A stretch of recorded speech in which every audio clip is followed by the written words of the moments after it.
Hello, Libras, and welcome to your February 2025 monthly horoscope. So, here this month, we've got both Jupiter and Mars stationing direct, and also two lunations, as always, as usual. And also, both Mercury and Venus will change signs. All right, so let's start from the very, very beginning. So, first of all, as we begin the month, your chart ruler, Venus, is going to move into the sign of Aries, and that's on February the 4th until the 27th of March.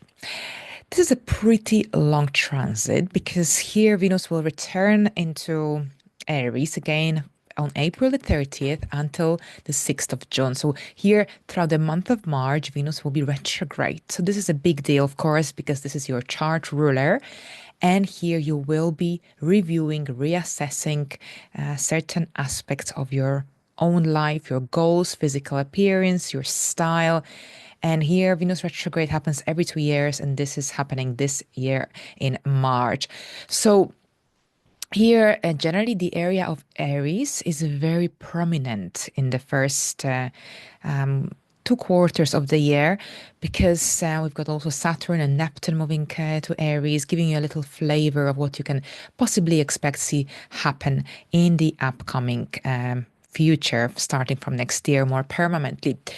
So, first of all, Venus is moving into Aries, so your area of love and relationship. So, this is very, very good because with Venus here, even though Venus in Aries is not all about harmony and balance overall, because Venus in Aries is very bold, action oriented, determined in terms of relationships and love affairs as well. But here, since you've got this transit happening in the house traditionally associated with the sign of Libra, there is a little bit of that flavor of Libra flavor. So, yes, harmony, justice, equality, unity.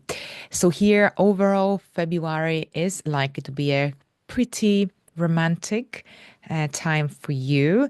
Love is in the air, and there's a lot of attention centered around your relationships, one-to-one connections. Now, here Venus will align with Chiron throughout this transit. It will also cross over Chiron during the retrograde motion as well.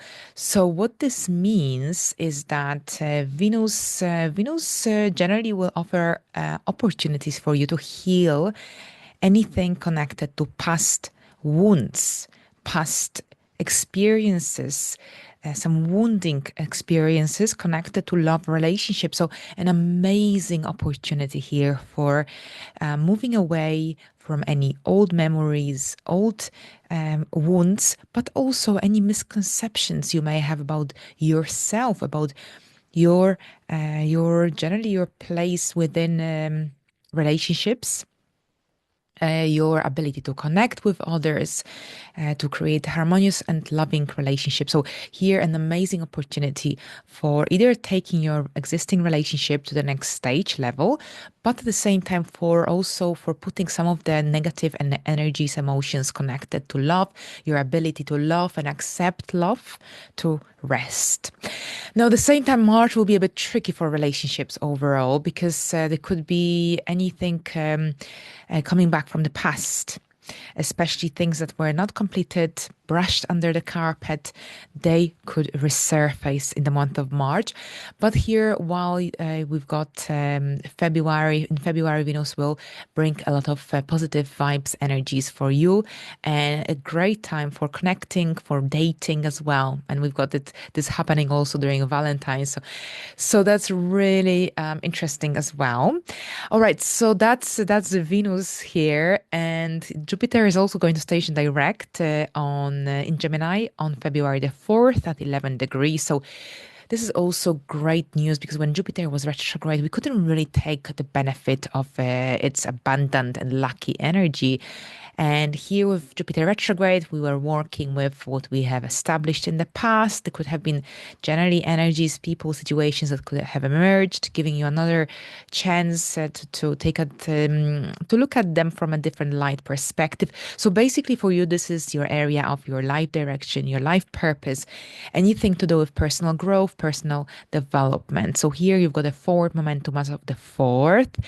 And this is when you regain clarity when it comes to the direction you want to take or that you're heading in your life. But here it's not necessarily going to happen on the 4th. It generally, when the planet stations direct from a get motion, it's like waking up from a long sleep. So of course it takes time to be fully energized, fully awake. So give Jupiter a week or so to be fully awakened, or even maybe a few days more. But overall here, what you could see happening in the upcoming months until June the 9th, because at that point Jupiter will move into Cancer, is you could be traveling. Travel is on the horizon, foreign travel, foreign trips, experiences that can help you to broaden your horizons, broaden your wisdom. And there are some expansive opportunities coming up for you, connected to growth, connected to that ability, need to spread your wings.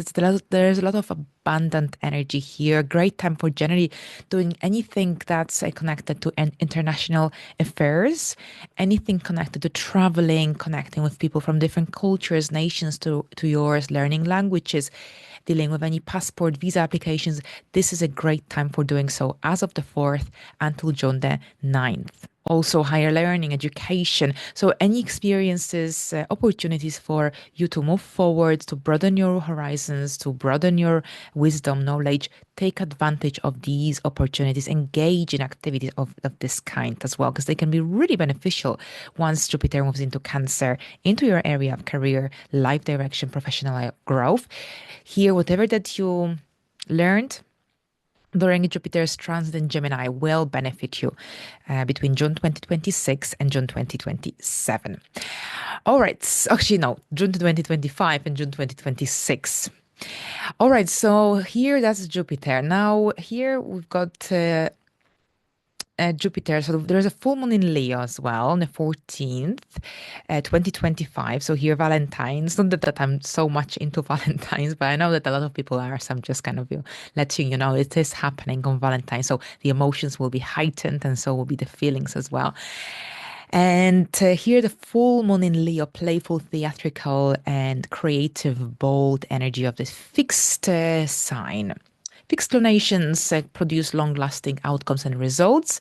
This is happening in your area of friendship. So there could be some, you might have some really strong realizations regarding a certain connection, friendship in your life. This could be about an end of a certain connection if you realize that this isn't it.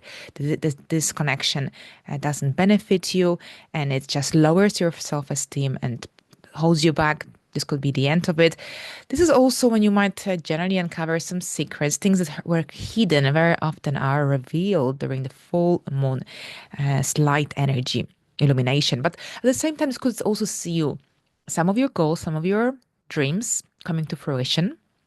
Whatever you've been working on since August 2023, here could produce some fruits of your hard effort. So this is generally when some of these dreams, goals could be very well manifested.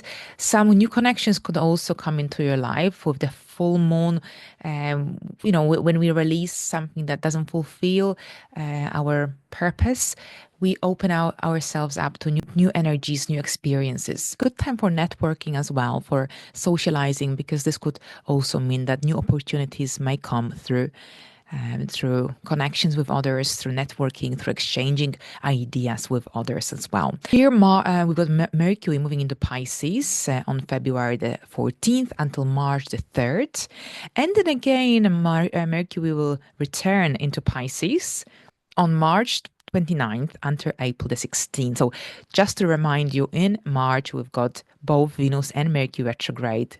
The eclipse season as well. So it's really crazy how these energies will manifest with the retrograde and the solar eclipse and the lunar eclipse, Neptune moving into Aries. It's a really intense month, very eventful. Mercury in Pisces from February the 14th. And here, Pisces, this is your area of everyday life, everyday routine, where Saturn has been present since March 2023. And this year, Saturn will leave this area of your life temporarily and move into your area of one-to-one connections, one-to-one relationships. So there's a huge shift happening in the upcoming future in one-to-one connections, one-to-one relationships, a major, major shift. And this year, you will have a little flavor of what this could be. But here with Mercury moving into Pisces, and I can hear my voice is changing. I hope I'm not losing my voice, but I shouldn't be. But it might just sound different. All right, so Mercury in Pisces, that's the sixth house. So a great time for getting organized, to-do list, just being at the top of your game, basically. This could also see you having more intellectual work.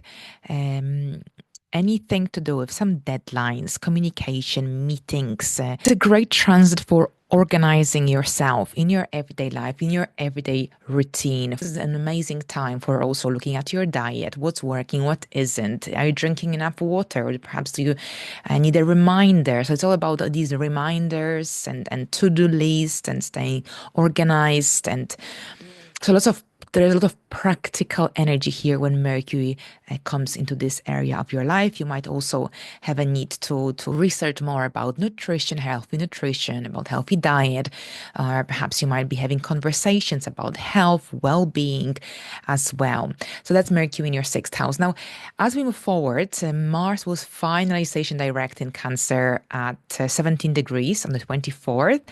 And just to remind you, Mars is out of bounds until the 7th of April, which means that Mars can act more aggressively. There's a greater tendency towards having these emotional outbursts, especially if we are not in control of our emotions. This is especially also relevant for those who don't have any placements in water signs in their birth chart, because here you need an outlet to release these emotions, like especially a water feature, water element, a nice shower, warm bath, going for a swim, or having a blue feature at your home, for example, an aquarium. But overall here with Mars stationing direct and here being out of bounds, this also means that if you feel restless, if you feel like you're losing your patience, go for a walk and spend time in nature, release the excess of energy on doing something physical as well. But here, Cancer, that's your 10th house, so you will see that things will move forward. So if there have been any delays, things moving slower in your career, for example, then here Mars will speed things up. I enjoy Mars in the 10th house, and I'm looking forward to Mars returning into Leo, because this means that we have energy in the 10th house. So that's for you coming up. You will have energy to deal with lots of different projects connected to your personal life. So here, career, but if you're retired, this could be connected to anything that you do in your retirement, whether this is joining some clubs or perhaps, you might be educating yourself on a brand new topic of your interest, because now you have time for personal growth, personal development. So generally with Mars gives us motivation, drive, energy to deal with anything connected to our life direction, our career, our profession, our passions here, if that's for those who don't work, who are retired, for example. But here that Martian energy speed things up, makes things exciting, makes you feel passionate about what you do. All right, so that's Mars speeding things up for you, bringing you opportunities and giving you the energy that you need for things happening. But at the same time, this will likely mean that you will be dealing with different activities, tasks, responsibilities as well in your career, in your outside world, in your public life. At the same time here, since Mars will square both your relationship area and the personal area here where Libra is present, this also means that you might lose your cool sometimes if someone really upsets you, or perhaps if things are not going to be working in your favor. So at that point, maybe it's time for a walk, maybe it's time to step back and have a little break. So keep this in mind, because we also have a new moon in Pisces happening at the very end of the month on the 28th at 9 degrees. And this new moon is very special because it will grow into a lunar eclipse next year in August. So we start with a new moon, a casual new moon, let's call it, and then we will have a lunar eclipse that connects to this particular new moon next year. Pay attention to what new intentions, goals, what kind of lifestyle changes are you going through as well, because of course we are in this Pisces and Virgo cycle where you are completely reinventing your routine, your lifestyle. And this is about freeing yourself from any rigid routines and rigid expectations you may have of yourself on everyday basis. This is about simplifying your daily life, and it's about implementing a healthier lifestyle, self-improvement, and perhaps possible changes in how you work, how you deliver your work or service, etc. Could also undergo this major shift. Perhaps new health regime or a new diet could be also on the horizon. Perhaps a pet. You might get a pet with this alignment as well. But here, thank you very much, Libra. So I wish you a pleasant month, and bye for now.